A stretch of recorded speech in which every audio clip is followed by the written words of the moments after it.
Are you a private person? Would you like to make sure that your private events is confidential inside of your Go High Level account? I'm super excited. There's a new feature that has been updated here. It's a private mode. So if you want to make sure that your calendar of events that you can actually see what's on your calendar, but you don't want the entire team to know your play by play and your personal private events.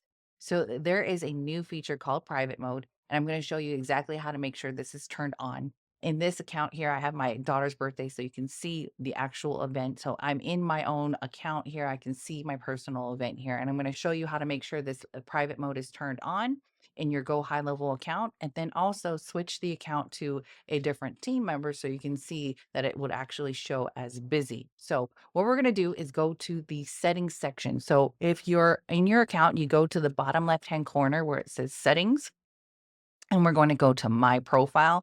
And there's actually two ways to make sure this is on. So we're going to scroll down under my profile first and go all the way down to where it says calendar configuration and under hide event details. This should actually already be turned on. So what we're going to do next, there's actually a second way to make sure that this is toggled on, but you can also go into the calendar settings and go to connections. So under calendar settings, connections, if you scroll down here, private mode is also on here in this section.